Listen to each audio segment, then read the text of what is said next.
Welcome to Psychos and Sociopaths. Today we're going to go over... Gypsy Rose Blanchard. Yeah, Gypsy Rose Blanchard. Or Blanchard. Blanchard. Because she had Cajun, she had kunais. Yeah. She had Creole right there. Now, this is a weird case because we talked about this before the actual show. And a small note, and we'll get right back on track, this is the first killer that I got to pick. So I'm happy about the dude. I'm proud of this one.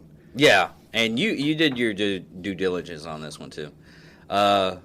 It's basically the murder of D.D. Blanchard. It's only like one murder on this one. Yeah, and but it just looked the case itself, and see what drew my attention to this case was that show. It's on Hulu. It's The Gift. Yeah, and that was a weird. That's what really got me into this too. Yeah, And I still, to this moment, and yes, he disagrees with me on this one. I think it was more or less a person of, it's basically a person that's been tortured for probably about 10 to 12 years, and the mother being overbearing and everything. And we'll get into all what happened. So before we get there, and I didn't 100% disagree with you at all. So, I mean, there was some... It's more on the finite points that I disagreed with versus the actual premise. So let's just kind of put that out there. Yeah. But Gypsy Rose grew up with her mom, Dee Dee, and she claims that Dee Dee was making claims about her health that resulted in a series of misdiagnoses or diagnoses. We'll just say the that. Diagnosis. And medical interventions. But Gypsy wasn't sick. Her mom had been lying about her symptoms, and experts believe that her behavior, that Dee Dee's behavior, really kind of stemmed from this, it's called Munchausen syndrome. Yeah. And it's by proxy. By proxy, yeah. Yeah. And because Dee Dee wanted to be a caretaker, she faked all of these illnesses for her daughter. I mean, talking about like allergies to sugar, talking about she had MS or muscular dystrophy. Had her in a wheelchair, but Gypsy could walk, and Gypsy could eat like everybody else, but she had a feeding tube inserted into her daughter's stomach. Oh no, that's not even like half of it. Because she had her on this medication that broke her teeth down, and she had to have all of her teeth extracted. That was part of it. But if you actually look in more, is she had surgery to have her saliva glands. Yeah, saliva glands. At first they did Botox, then they eventually had them removed. Yeah. And that was another cause that caused her, because you have to have saliva in your mouth to basically clean your, it's a cleaning thing. Yeah. Because your saliva also goes down into your stomach and puts a casing around your stomach for your acid and everything like that.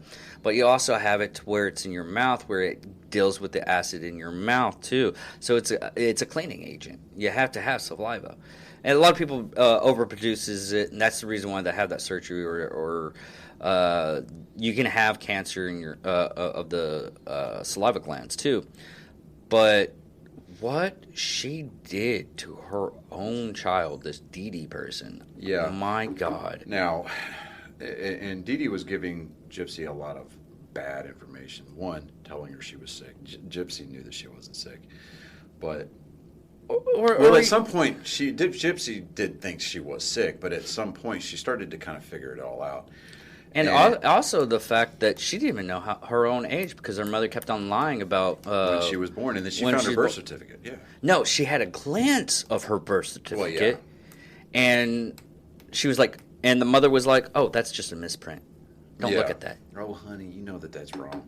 But like her mom used Gypsy's quote unquote illnesses to get things like a house from Habitat for Humanity, and it was just the most god awful pink, right? Yeah. Gypsy had friends in this cul-de-sac that they lived in. Dee Dee was just, I mean, she was your over the top, overbearing helicopter mom, and uh, she kept curtains up, blinds up. I mean, basically obscured people from being able to see into the house through the windows, and would punish Gypsy if she got up out of her wheelchair and walked around the house. Like, oh, somebody's going to see you, and you know what happens if I wonder if she had muscular problems because of that. I don't think she did, because Because Gypsy would constantly talk about how she would just, when her mom wasn't around, when her mom was like asleep or whatever, she would get up and walk. So I mean, she was walking. Okay, so she didn't have like muscular atrophy. No, she didn't. Okay. Yeah, no, yeah. Because I didn't read that. If I didn't, in this one, he actually did more research than I did on this one. I did a little bit, and I got some of the interviews, but I didn't get. He went in and found the interviews with the cops and everything like that, and got a little bit more into it. She could walk. She didn't need a feeding tube. She didn't have cancer. Her head was bald because her mom shaved her all the time. Yeah. Dee Dee had a mental illness. I mean, and again, Munchausen syndrome by proxy. It's also called factitious disorder imposed on another, which made her fabricate or come up with these lies about her daughter's health in order to receive attention, sympathy. Oh, she's such a good mom. She's taking care of her little angel. And I mean, they would get like free trips. They would get, like I said, they got a house. I think they maybe What was even really a strange? car. I mean, do you ever that showed that one scene where she's at a kid's birthday party and she eats a cupcake, Yeah, and she's supposedly allergic to sugar, Yeah. and her mother just jumps up and EpiPen basically is an adrenaline surge, and too much of it, oh God, it causes a lot of problem. Yeah. I mean, Because she went into seizures now, because of that. when Gypsy got closer to the age of 18, she started sneaking some of this money that they had been receiving through donations from people that felt sympathy or empathy for their plight, whatever. And she would buy like burner phones. She bought a laptop. She started going online, setting up secret profiles, went on Facebook, set up dating profiles, things like that, and ended up meeting like a couple of guys, and then ultimately ending up with what was his name? What was it? It was Nick. I cannot remember. What is it? It was a weird name. I'm trying to find it right now. I'm scrolling too. God and John. It was last. Yeah, but I think his first name was Nick or something like that. Yeah. But like this guy, and he supposedly suffers from a split personality. Like Nick is his normal person, right? And you can tell that the guy has definitely got some kind of mental handicap there. But his split personality went by the name of Victor, and he was supposedly this 500-year-old vampire kind of a thing. And they would role play, and they would do like their BDSM type scenarios through FaceTime. Well, it actually reminded me of an episode of Night Stalkers where the vampire was a detective, and there was an episode to where one of the vampires had a split personality, and the vampire could go out in the day because she thought she was human, and she was a vampire at night because that was the trigger. But it not real. I understand this. Yeah. Now, this is a relatively recent development because they moved to Missouri after being displaced by Katrina. Yeah. And so she had her boyfriend come up, or come down because he was living in Big Bend, Indiana, I think it is. He was like from Ohio or Indiana. I can't remember which. Anyways, he would come down, and she actually lost her virginity to this guy in the bathroom of a theater because they had arranged this like get together or whatever. Yeah. They were supposed to go see. It was like a Disney movie, right, or something like that. Cinderella or some craziness, or Beauty and the Beast. I can't remember which. Anyways, she snuck off while her mom was watching the movie and had sex in the bathroom. And she wanted to have his kid too. Yeah, trying to say this without sounding Biased. not biased, but chauvinistic. Gypsy Rose, like the actual person. I mean, she's actually pretty. Yeah, Like, she's decent looking. Yeah, I mean, I don't want to say passable because we're going to get all the fembots be like, oh my God. And like, okay, on my scale, she's a 9. Not, my scale, it's 1 to 20 instead of 1 to 10. She's a 9. She has a 9. Most people, she's like a 5.5 or a 6. Yeah. Well, see, to me, that's... Well, okay, I have to factor in crazy. Well, you got to factor in crazy. You got to factor in... See, for the mature individuals in the world, everybody talks about beauty, skin deep, blah, blah, blah. To me, beauty goes way past that. I mean, you could be absolutely drop-dead gorgeous, but if you're just, in the words of Rodney Carrington, like just a fucking bitch... That's why I have a 1 to 20 scale. Because I know women that are like drop-dead gorgeous. But she, having gone through what she had to go through, I mean, every one of her teeth are fake. Yeah. I mean, they're all implants. She has finally grown her hair out, obviously. Yeah. She's actually eligible for parole in 2024, so there's hope for you yet.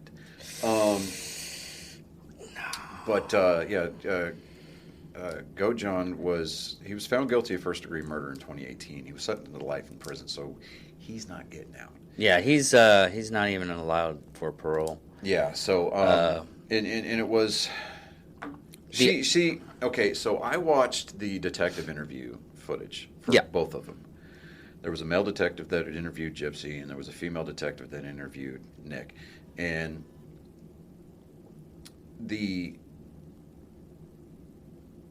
because the police, like you and I discussed before we came in to film today, that the police are authorized to lie to you during an interview, right? Yeah.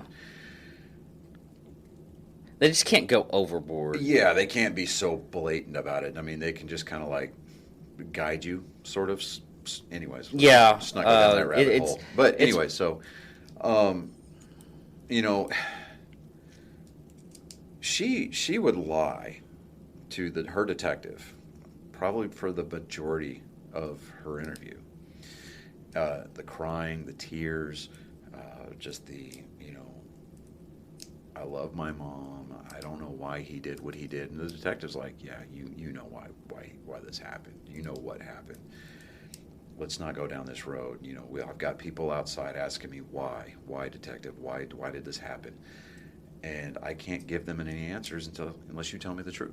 Yeah, I had one detective tell me that one of the best kills that he did is he would say, well, we don't have anything on you, but out of curiosity, how would you do it? And he would just check off all the stuff that was right with the case. Yeah, see, unlike when we were talking about Henry Lee Lucas, when they were giving him the case files. Yeah. I mean, it's the job of the detective to get those answers without revealing them. Yeah. Because there are certain things about the cases that only the perp would know. But he wouldn't give the evidence and everything until like afterwards they could and it was only after where they had like the fingerprints and the DNA and everything like that. Yeah. He literally said that it's like we couldn't get a confession, but we could look at the stuff that he would actually touch and actually do and everything, and they would build a case from that. Yeah. Which is actually really intelligent. Yeah, now I tried to find the entirety of the Dr. Phil interview that he did with Gypsy Rose. And, I can only find like 2, 3, 4 minute snippets. Yeah, because you'd have to find the whole episode. Yeah, let's just... Dr. Phil is Dr. Phil. I know he's not a real doctor. Don't come at me. But I can't sit through an entire episode of Dr. Phil. I was just looking for the information. Yeah, he's a nice gay, but he's... Did you say he's a nice gay? No, guy. Guy.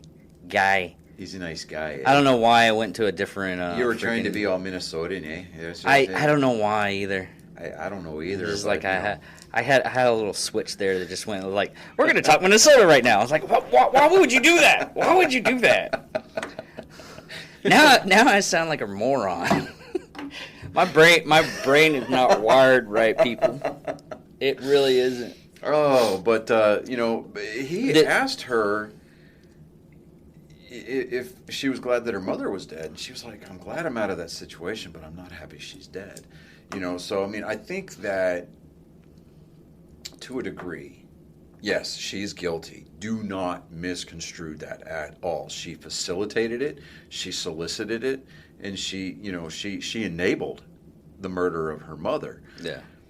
Now, was it because she was under duress? Because she was suffering from that tortured victim syndrome? Yeah, I mean, as far as I'm concerned, did Dee Dee deserve to die? Absolutely not. I think that it could have been handled a lot better. Some of Gypsy's friends, they at first they were like, I didn't know that she could walk, but then after, retrospect, they were like, the signs were there. I don't know why I didn't see it before. Yeah, she could have gotten out of that situation. And I think that, I believe, if I'm not mistaken, Dee Dee had actually posed it to Gypsy to say that if I get caught, you're going down with me because you're of age now and you consented to all of this the entire time. Yeah. And so Gypsy was afraid that she was going to go to prison for fraud. And I'm like, okay, I get where that's, coming from, because I mean, here's this mother who is supposed to be taking care of her child, and she is just basically running the system. I mean, she is playing that game, and she is playing it well. And at points, she thought that, it's going to get out of hand, and so what she would do to punish Gypsy is tie her to a bed with, like, dog leashes or, blindfolds, whatever. Yeah. And just leave her there. Yeah, And then just, like, trash whatever it was that Gypsy had purchased or had found or acquired. Because she was, again, that overbearing, over-the-top helicopter mom that just couldn't let go. Yeah, her mom was like fug ugly. And I think, too, a part of it was the fact that Dee Dee... I didn't find a lot of information on Dee Dee's mom out there online, but the way that the mother was portrayed in the show, mom was just as bad. It was, well, I'm a better mom than you could ever hope to be. And, like when Dee Dee went to jail for check fraud, she had, basically undid everything that Dee Dee thought to do as a mom. And then when Dee Dee got out of jail, basically just like, all right, Mama, I'm going to move in here and take care of you. And then basically just kind of let her mom die. Yeah, I was looking at that too. I thought Dee Dee actually killed her mom. Well, I don't think it was so much the fact that she outright killed her. I think, well, she did, but she didn't do it directly, like suffocation with a pillow or anything like that. She just basically neglected to provide her mom the care necessary, like food and whatnot. Yes, I mean she basically just kind of like starved her mom out, or what have you. But and I'm not a big believer in karma, because I think karma is kind of a Buddhist principle, blah blah blah. Anyway, so having said that, okay. That's a subject matter for another episode. Yeah. Okay, now, because of some of the feedback we received over the weekend during the barbecue competition, yes, we get wildly off track. So I'm trying to be very good here. So I'm propping my halo up with my devil horns, and we're trying to, film a good episode that, we're gonna try to keep it on track as much as possible. But, I think that the way that Dee Dee went out, the way that she was killed, it's a punishment fitting, though. It was a punishment befitting of the crime, as it relates to tit for tat, eye for an eye. Yeah. You know, But you also have to look at the one thing on here. I mean, Gypsy was homeschooled. The only way she learned how to read was on her own accord when she was reading the Harry Potter books. And you also got to look at the father basically being denied his child. yeah. And see the way that he was portrayed in the show, it was like he was non-existent. Yeah.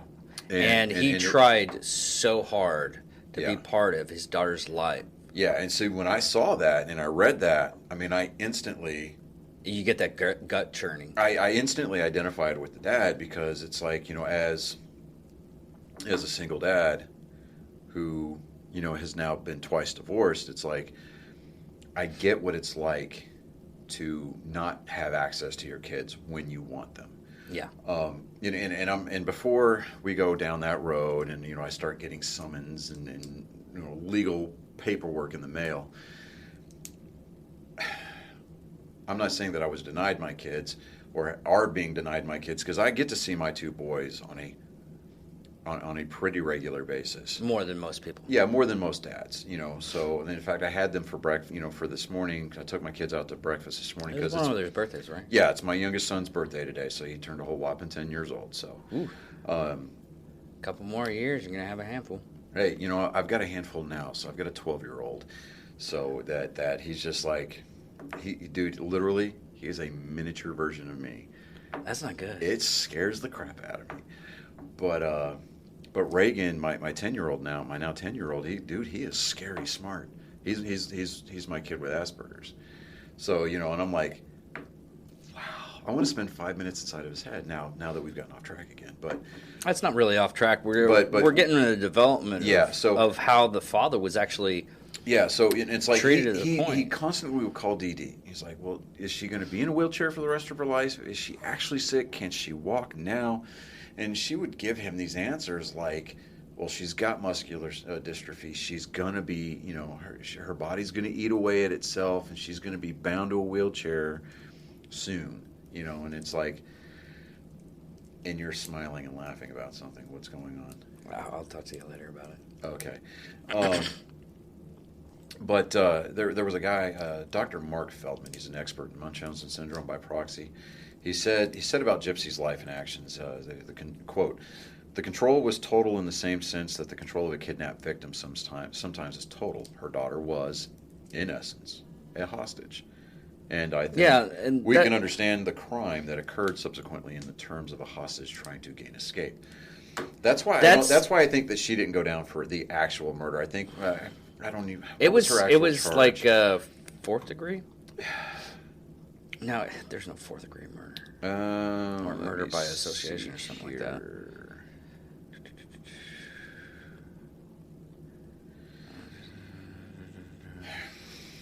Trial. Okay, there we go.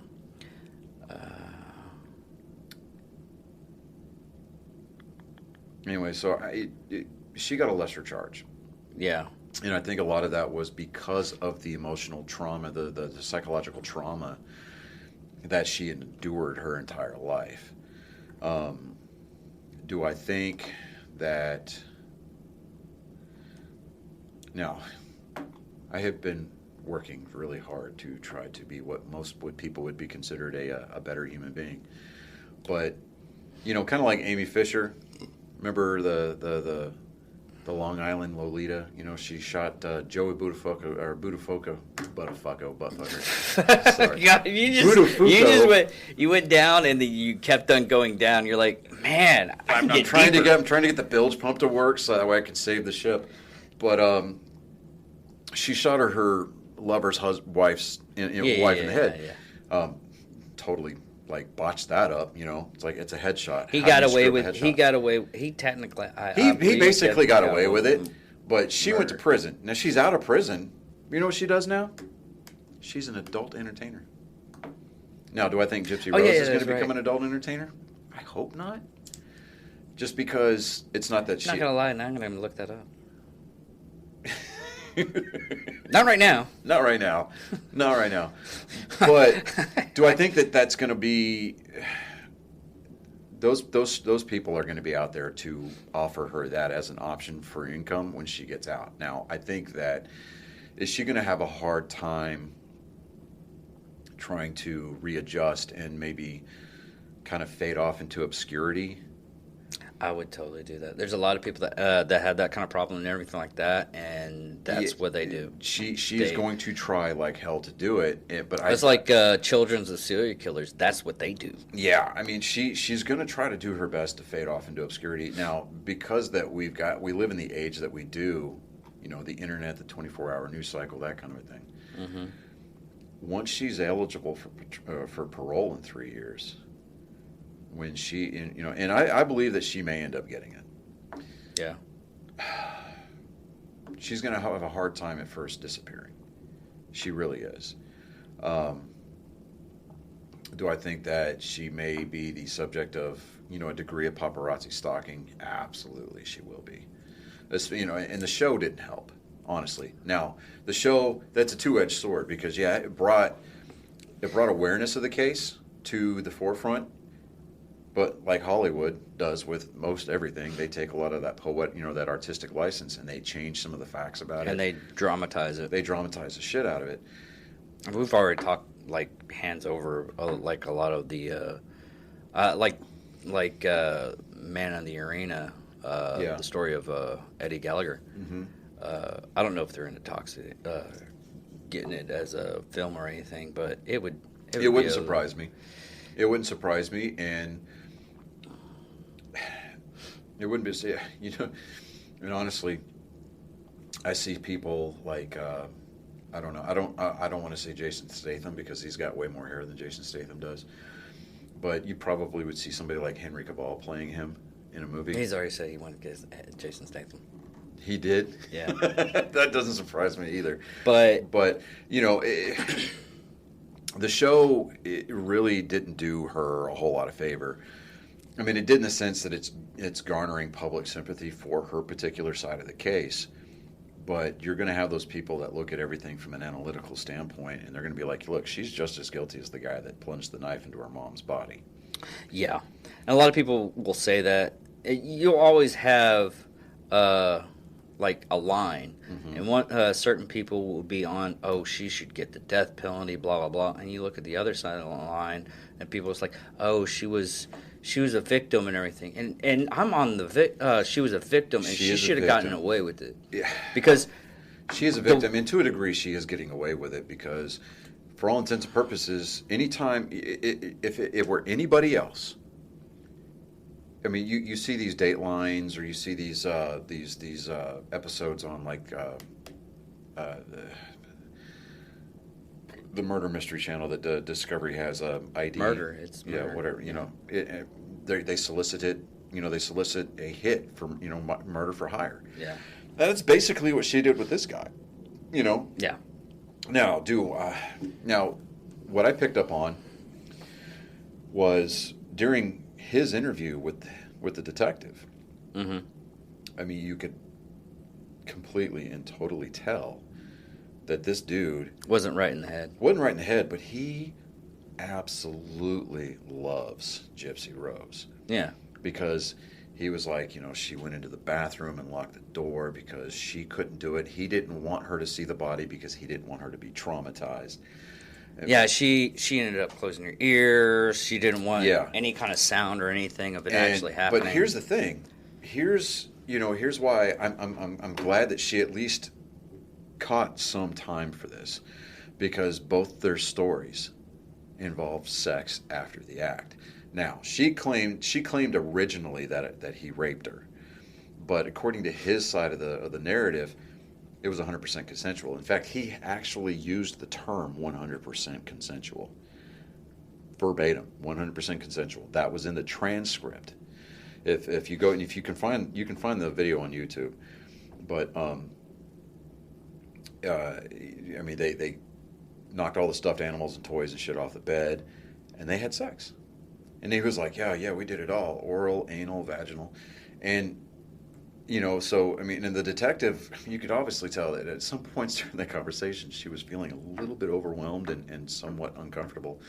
But I mean, she was in there doing her job. So, I mean, she was in there, explain to me what it was. I mean, did she allow you to do anal? And he's like, oh, yeah, but you could tell that he wasn't, he was wasn't physically lying. there. He wasn't lying. I mean, when she explained to him, it's like, look, we've already talked to her and she's told us everything. We wouldn't have spent so much time talking to her if we didn't get everything before we came to talk to you. And, he spent a lot of time in the interview room by himself crying because he said he was worried about her. Yeah. And so I think to a degree, yes, she's guilty, absolutely. Should she have gotten away with it? No, and here's why. Because I think to a degree she took advantage of the fact that he wasn't wired completely right upstairs. She took advantage of that, and she saw an opportunity. Now, granted, to the flip side of that argument, before you just put on your devil's advocate hat, I already know where you're going to go with this. Yeah, she was desperate to find a way out of her situation, and she saw this as her only viable means. True, yes, I'm not going to argue that point with you. However, she knew full well that by doing this, there was a very high probability that they were going to get caught, and she was going to use him as a scapegoat. Okay, exactly. Yeah. He became the built-in patsy. He was her Lee Harvey Oswald. Yeah. Okay. Okay. So that's where my point of view comes from. That's where my method of thinking. That's where my logic is going. I could see that. So, but I mean, do I think that overall the case is just jacked up? Absolutely. I mean, Well, it's even the whole situation is jacked up. Yeah. Because you got the father that wasn't allowed to see his kid. You got a mother that she found a way to make money without having to work or anything, but she had to sacrifice her child. Yeah. That eventually got to the point where her child ended up murdering her and creating. It was just so much stuff that just the lies compounded with totally destroying this child. Yeah. And that's what I want to get everybody on this is it was literally a mother that wanted money, found a way to do it, And then just couldn't make herself stop. And also the fact of creating a web of lies to the point where she literally had her daughter have surgery. Mm-hmm. And I think to a degree, Dee Dee had spun so many lies. She had lived this deceptive facade for so long that I think Dee Dee actually, right up to the end, believed it. Right up to the point where she felt the knife being plunged into her chest. But,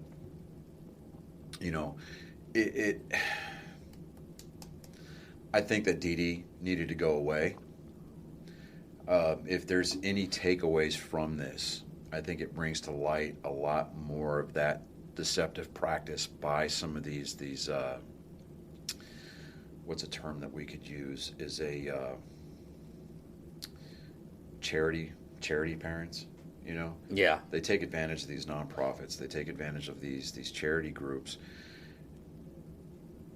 But instead of using themselves, they use their kids. And to me, that is the utmost disgusting. It's deplorable. It really is.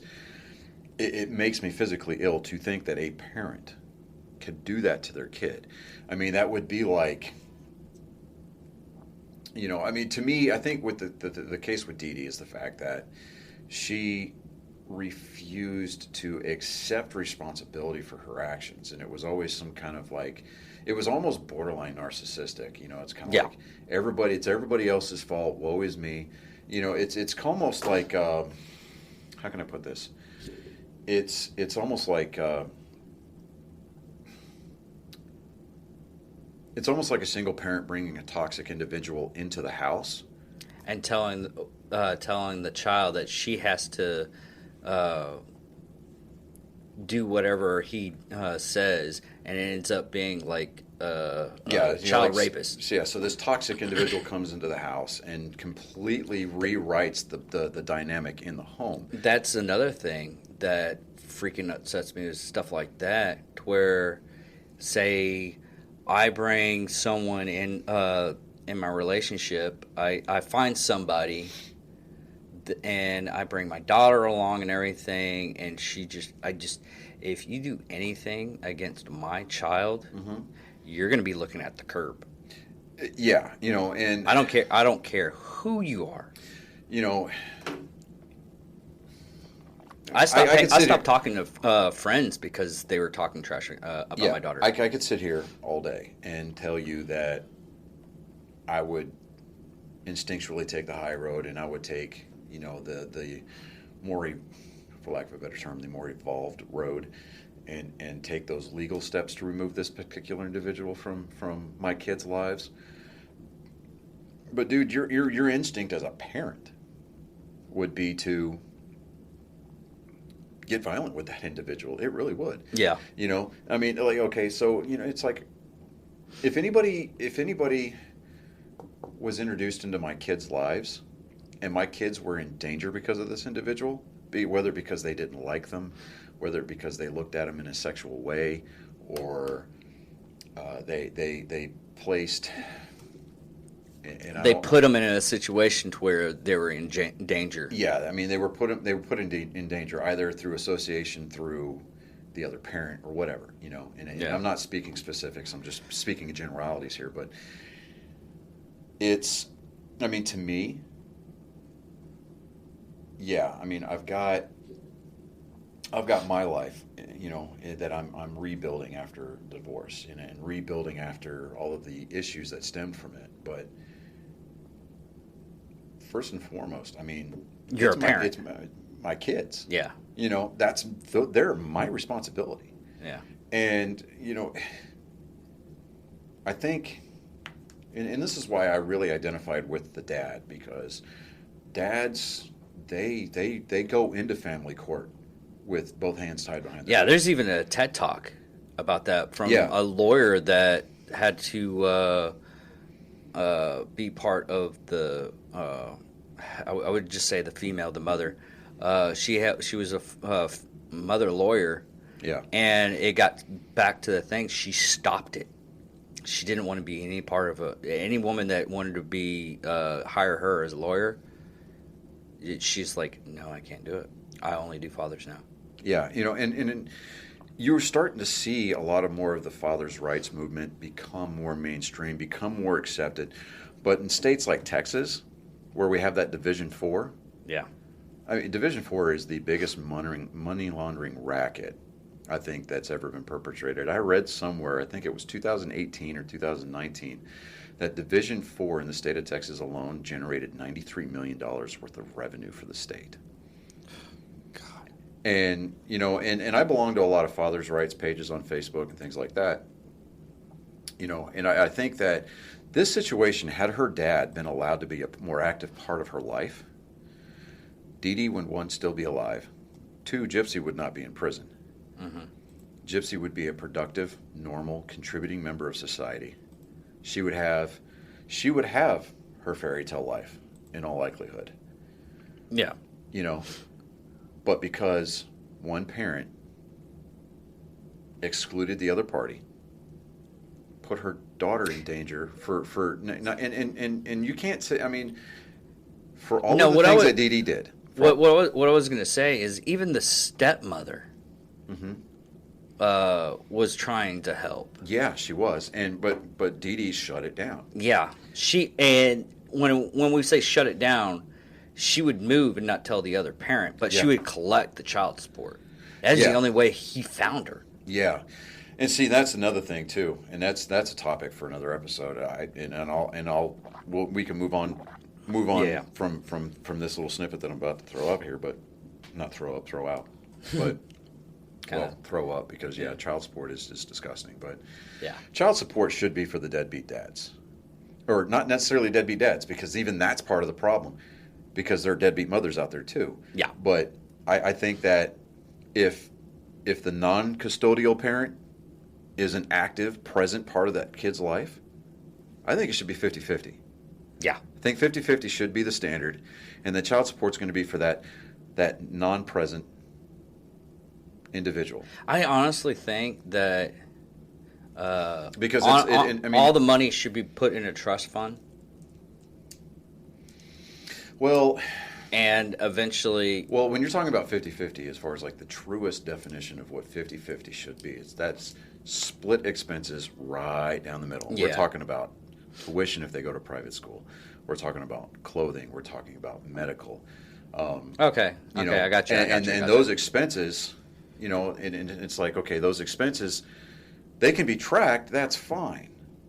But as far as like collecting, like, okay, say for example, if like say you get, let's say your child support's like $478 a month or something like that. Yeah. Okay. The custodial parent will only receive like maybe 400 of it. Yeah, okay. Okay, because Division 4 is going to take their cut, and then they disseminate their cuts further down the line. I've seen where it's, you know, I've seen some articles out there about Division 4 where it talks about, like, the judges and even the lawyers that get involved in family court, they all receive some kind of a kickback because of Division 4. Like, the more people that they can put into the child support system, the you know, the more access that particular judge or that particular lawyer gets to X amount of funds. Yeah. But all that aside, see, this is where we jumped wildly off track. Yeah. But, and we're getting back. Actually, we're pretty much done after that. Yeah. But you know, the fact that this case was so sad. It was. It could have been so prevented if someone took a little bit due diligence, and a lot of the doctors, not to say they tried their best. They did. They really tried. Especially there was a female. Because there was a female doctor. Okay, yeah, and not to get anything about doctors or anything like that, but the reason why the doctors couldn't do anything is because as soon as the doctors took a little bit more in depth, because they did do their due diligence, yeah, and they were like, this doesn't sound right. And they were trying to stop it, and as soon as they did that, Dee Dee would move. Yeah, like CPS would come over to the house. They would interview both her, they would interview Gypsy, and then they would inspect the home. And these, okay, I have heartburn with CPS. I really do. Okay. If you are a social worker that is doing your actual job, you know, you're not out there just ripping kids out of their homes because of this, that, and the other. But at the same time, you're going to have those social workers that will leave a kid there because they don't want to be the bad person. Now, I think that the CPS workers or the social workers that would be sent to Dee Dee and Gypsy's homes, whatever, they didn't want to be pegged as that social worker that removed this poor, sick child from her home. Yeah. You know, and I think it's such crap. I mean, the system was so broken, and to a lot of degree, it still is nationwide, that these parents are able to do that. They're able to look at, well, like say, for example, we might have another Dee Dee and Gypsy Rose kind of a situation out there brewing in any one of our 50 states. Yeah. But they look and see, okay, well, this is where Dee Dee went wrong. I'm not going to do that, and they're going to continue to refine the game until they find every loophole in the system. I think the system honestly needs to be revamped to prevent things like this from happening. And a lot of that is going to start with parental intervention, giving people like the non-custodial dads or even the non-custodial moms. In some cases, though, some cases are just, you know, hand-plucked. You look at it, you know it's wrong. Yeah. Or you know it's right. Yeah. But you have a lot of people take everything as face value. They do. And I'm guilty of that too. I'll extend trust to anybody the first time. Yeah, but once you start breaking and everything like that. When you burn that bridge, good luck. You know, and better be gigging some steel instead of wood. I'm just saying, you know, you better come at me with some tungsten. You know, yeah. You know, or even Bhaskar. You know, if we're going to throw some nerd references in there, but you know, and it's like, this case didn't need to happen the way that it did. Yeah, exactly. I mean, we for all intents and purposes, we should be talking about Jack the Ripper or something, Yeah. something more historical. But this, I think it's relevant, and it needed to be discussed because it didn't occur. It had a lot of factors. What it could. I mean, the case isn't even it's not even 10 years old. Oh no. It's what 2018. Yeah, 2018. Yeah, something like that. 2017, or I think it was 15. June of 2015. Dee Dee was murdered. Okay, yeah. So I mean, it's 6 years old. Yeah. It's 6 years old this month. Yeah.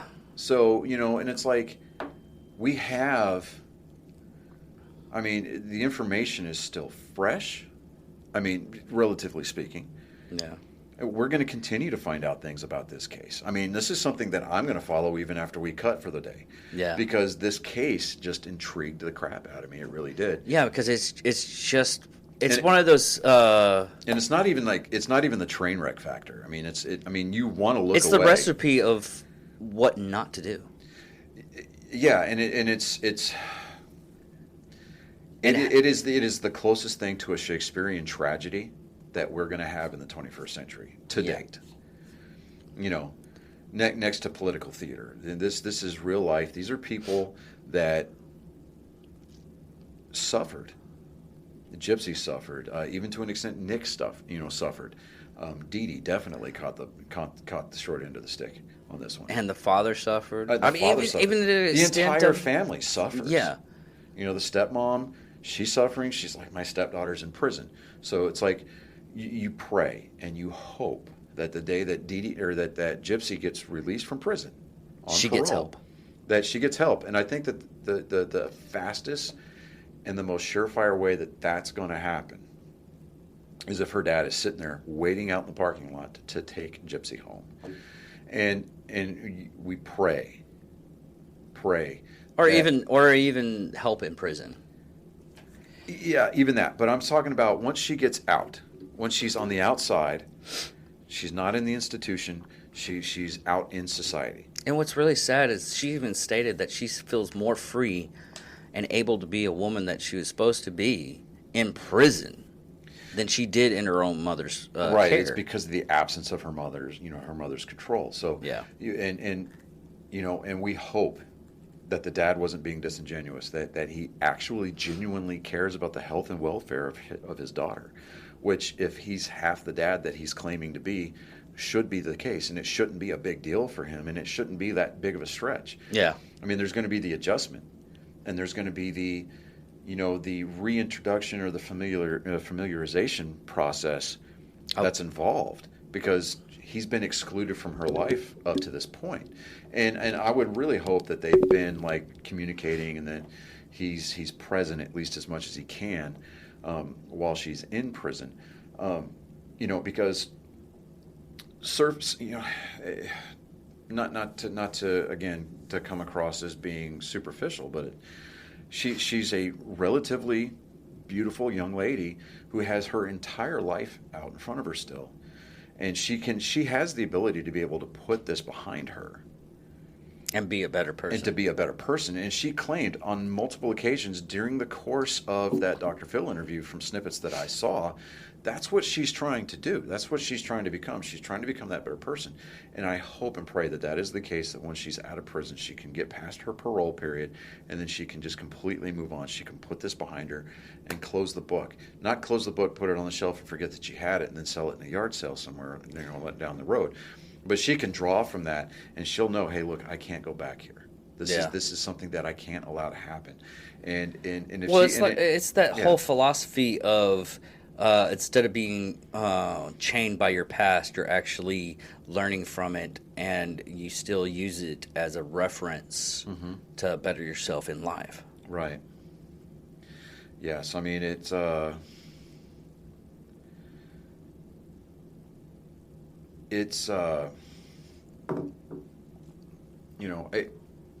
Like I said, I'm glad that we addressed this case, because because unlike any of our other cases, this one has the potential to turn out better. with everything else that we've highlighted so far in this particular series, everything has had a real a finality to it. We're not talking about the killer or somebody who facilitated the murders. I mean, they're either still in prison with no chance of parole, or they've died because of the natural causes or execution. Yeah. And you still got these victims' families out there. Whereas this was a true family crime that unfortunately got way out of hand because of one individual. And fighting to keep the lie constant. Yeah, fighting to keep the lie alive. Putting her daughter in an untenable position. And unfortunately, Gypsy just made a bad judgment call. I don't fault her for trying to get out. What I do find fault in is the manner upon which she did it. Okay. Yeah. Okay. So, she's answering for her crime. She's paying her debt to society. When she gets out, she's going to have a lot of damage control, and she's going to have to expect that when she gets out of prison, it's going to be a long road to toe.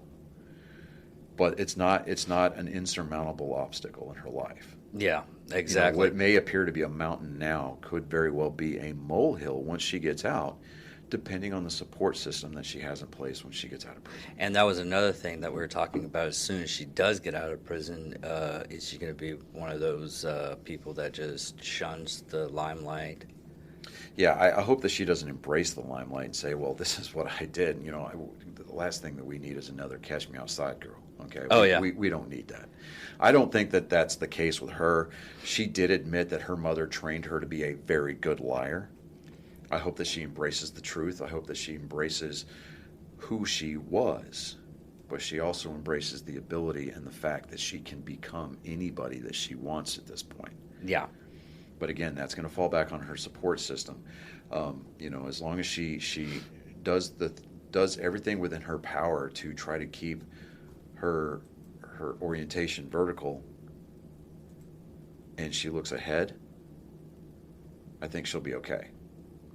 But if she falls into that trap of celebrity, notoriety, people wanting to kind of get that perverse kick by, associating themselves with somebody like this, mm-hmm. I think that she needs to stay away from that crowd. Yeah. So as long as she does everything within her power to avoid that, and when she falls short, she has her support system to pick up that slack, I think she'll be okay. Yep. And that's it. Our next episode, we actually got a comment from this one, and I told her to freaking do it in the comments and not just tell me, so because I would forget. Luca Magnota, Maggnota. Was it on one of our YouTube comments? Yeah, it was Henry Lee Lucas one. Oh, really? Okay. Yeah. Let me see here. Subscriptions here. And then Henry. I might actually get her to actually do the show. I'm going to talk to her about it. Luca Magnota. Yeah, I'm going to see if she says she just doesn't want to talk that stuff and everything, but I'm going to see if I can get her on. I'm just going to ask her. Well, before we, before we try to get Marissa on the show, let's us do our homework on it. Yeah. Because if she's not comfortable, it's obvious that she's comfortable being in front of a camera, and I didn't mean that in a derogatory way at all. So yeah. Anyways, I get that people don't like to talk about this dark stuff, and Well, it's not even that. Some people just don't like to be on camera and talk. True. Yeah. Because my brother-in-law is like that. I asked him, I was like, hey, you want to come and do this? He's like, nah. He's a teacher up at Burnett. Yeah. And it's like with Mike this past weekend. He was like, dude, I had so much fun sitting there commentating on people sitting at the judging table. Even though he wasn't on camera, I was listening out of the corner of my ear. So it was like, I thought he did rather well. He did. Behind the mic. He really did. And so I as soon as his schedule allows, I would love to have him come in. Yeah. And, we can find a subject matter that he's comfortable with. But I think he would be a rock star at it. I was actually... because before we even talked, what we were talking about before we actually did the commentary of the. I would really like to have him on, just me and him, talking about the difference between people's tragedies. Yeah. Because that we had a very good conversation about it, Mm-hmm. and I mean, he like bug-eyed when I told him all my troubles and everything like that, and how I deal with it, and how I understand of other people's problems, and how sadly enough I become like numb to a lot of it. Yeah. But I'm David Dickerman, I'm Johnny Skelton. and catch you next time. Absolutely.